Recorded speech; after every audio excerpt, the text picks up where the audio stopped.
So after day 2 of the 4th test in Sydney, it's time to ask George. Oliver Jones asks, should all England players adopt the Blackadder insanity look to get out before the impending 5-0? Not sure if this is a reference to your own attempts to try and avoid watching the rest of the series. A Whipple. Richard Anderson asks, watching Jack Leach bowl to ODI fields on the morning of day 2, are we seeing his last test for England? No, because no. I mean, who else is going to play? But no, he'll probably play in the West Indies. Was he not equal top wicket taker last time England were there? Maybe with Moeen. No, but you saw the limitations of what he can offer maybe in these circumstances, and it wasn't particularly pretty. But there aren't very many better out there. One that you might want to think about, Callum Parkinson. Fred asks, with Khawaja getting 100 and Richardson and Boland getting fifers, would this England team beat Australia A? Important to note that Australia A only beat the England Lions by 112, which is a relatively modest margin of victory compared to the senior teams. That's a painfully good question. I mean, if I'm honest, it sounds like it'd be a really much tighter, more engrossing encounter. How depressing is that? Did Stuart Broad prove a point today? Asked Peter Wood. Yeah, he did. He really did, because they were trying to phase him out. And understandably, look, he's only played because other people are injured. So, and he had talked a great game, as he does, and he backed it up with deeds. I do think that, I don't think England would be scoring 400 on this wicket. I do think there's a bit of help there, but still on a pitch offering a little bit of assistance, he might still be as good as England have. And I'm full of admiration for his character, his determination. I do think the skills have dimmed a bit. I don't see a lot of movement in the air anymore. And he did used to do that. And he's not at his top speed. He doesn't hit 90 anymore. And he definitely did. But he's such a competitor. And he loves it. So there's an awful lot to admire there. And yeah, he did. You keep thinking that it's just about the end with him. And he keeps proving you wrong. And it's brilliant. When you say phasing out, how much does this prolong that inevitable departure? Yeah, of course. Yeah, it does. Yeah. And he's done that before. It definitely does. I think if he had a bad test, if he'd had taken none for here, absolutely possibly never plays again. Yeah, I think we're at that stage. He's probably just bowled himself into the Caribbean tour. I'm absolutely sure that he was being phased out. Yeah. Martin Holland asks, George, please make an argument to defend Jack Leach. He's clearly no world beater, but he's been treated dreadfully by Silverwood and Root. Hello, Martin. I don't know that he's been treated dreadfully. It is a high performance environment and it's really tough and you have to be able to do a job. I think that Jack Leach is just about the best England have. And I think that he is a much tougher character. He's come back from all sorts of adversity and full of admiration for that. But he is also a product of the system. And the system doesn't really allow spinners to bowl very many places. And he has developed at Taunton, where he has been able to have a career by undercutting the ball hugely. He hardly turns it, really. And that's a huge problem when you play on flat wickets like in Australia. It's very difficult to be a finger spinner here anyway, I think. Look at history apart from Nathan Lyon. And very few English spinners have come here and not struggled. I think even Graham Swan averaged in the 40s here.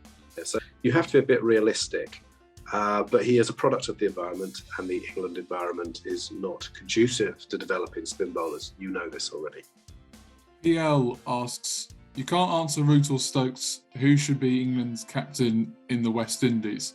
This Why feels can't I answer Root or Stokes? If you wanted, if you wanted a proper reset, if you wanted a real reset, just a short-term reset, which would be beneficial in lots of ways, I'd say Moeen. For a 3-test tour, Moeen Ali. It also might encourage him to play, and I think he's England's best spinner.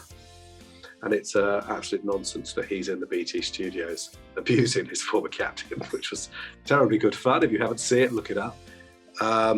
But, you know, the decision to take his central contract away when he was the world's top cricketer in the previous 12 months at the end of 2019 was an abomination of a decision, and it's hurting England right now. He was a proper asset, and you know, this is the thing when people are moaning about the selection. It's not always the selection now. It was Ed Myth who didn't rate Moeen, and it's hurting England right now. I'm not saying that he would, you know, he obviously had a terrible Ashes tour a few years ago, though there was some mitigation. But I do think that he challenges on both edges. He is at his best, the best spinner England have. That said, if it means that he's not coming off his long run, as Alistair Cook said, then I'm much more in favour of him being in the studio again during the West Indies tour when BT cover it. It was incredible TV. I mean, I was amazed by it. He knew exactly what he was doing. Danny asks, with a batting average of 16.8 in this series, does Ben Stokes keep his place in the side if he can't bowl? Come on now, Danny, you're better than that. Oh, come on, Danny. Danny, head out your arse. Players are allowed to have some bad games. Ben Stokes is coming back from all sorts of physical and mental stuff. He needs time. He needs nurturing. He's human. We probably all expected too much from him. His batting is a bit alarming. I mean, there's the trigger movement, if you call it a trigger movement, the way he's sort of nipping down the wicket reminds me of Trotty when he made his comeback, and that's not a huge compliment. So he just needs some time to settle back into it. He was averaging over 50 in that 18 months or so in Test cricket before the break. He was batting really, really well. I'm sure he can get back to that. He just needs to relax into it, and we all need to give him time. And that includes you, Danny. And I'm sure your question was provocative and you don't mean it. Do you think he plays in Hobart? Well, I don't think he's fit. You know, part of thinking that he's a very precious asset is looking after him. I think someone should have said to him, don't go back on the pitch today. I mean, the series is gone, for God's sake. You know, side strains. I mean, one of my colleagues said to me today, well, they're a piece of string, aren't they? And they are, but they're a long piece of string. You know, it could be a serious injury. That could keep him out of the Caribbean tour, you know, as a bowler, certainly. He will always want to get stuck in, you know, he'll always want to help the team out. But for his own good and the long-term good of him and the team, someone needed to say, Ben, stay here, just ice it up. You've got to be careful with those things, not to make them worse and worse and worse, and, you know, potentially lose months and months as a bowler. And with his shape and size and rhythm, it takes, as we now know, quite a long time to get back to bowling fitness, because he hasn't done on this tour, has he? He's never quite hit the heights that he had previously. So, yeah, I think he's a very, very precious asset, and I'm not sure he should have come back on the pitch today. And, you know, without having all the data, I'm not sure that he should play in Hobart now. Will the scorecards and raw stats of this series end up being really unkind to Mark Wood? That's from Alec Watson. Yeah, really good point. Very unkind. He's bowled with pace, heart and skill. He's beaten the bat lots. He's been unlucky. All you would say is eventually the luck will turn and he'll get his rewards. Maybe he'll have a day where he bowls filthy nonsense and take a fifer. It's coming. He's doing so much right. And honestly, maybe England have ever had a quicker bowler, but I've not seen them. Not one who could bowl quick for spell after spell. It's absolutely incredible what he does. So, yeah, it's a very fair question. Those figures, just a reminder, you've got to be really careful with stats, yeah? I wondered today when he was about to come in as England's night watchman after having bowled 26 overs, most of which at 90 plus miles an hour, that England don't really deserve him. Well, I don't know about that, but it's unfortunate he's having to bowl the volume of overs. But, you know, I always think that his career should be judged in two phases, really. There should be post-St. Lucia stats and analysis, because actually since that game in St. Lucia, his fitness has been pretty good. He injured himself in the World Cup, yes, but he worsened that injury completing the over, doing a job for his team. Basically, since that tour, his ankle has held up really, really well. And it's the ankle that's been the real worry about him. And it's funny because I get the impression that people in England don't necessarily rate how good Mark Wood is. And I think it's because so much of his best work has happened in the middle of the night on pay-to-view TV. But he's a special cricketer. I think he's the quickest bowler in the world right now. Asks, what odds on Anderson and Broad being back in Australia for the next Ashes tour? It's amazing. I mean, the terrible, in a way, terrible thing is, in a way, it's incredible and admirable, is they might still be England's best bowlers. But it would be it's very unlikely, you would think. But I do remember Anderson saying at the end of the last tour, after the last press conference, he said, you know what, I'm not sure I could bear the thought of my last experience of Australia being defeat. And I put this to him the other day, and he said, yeah.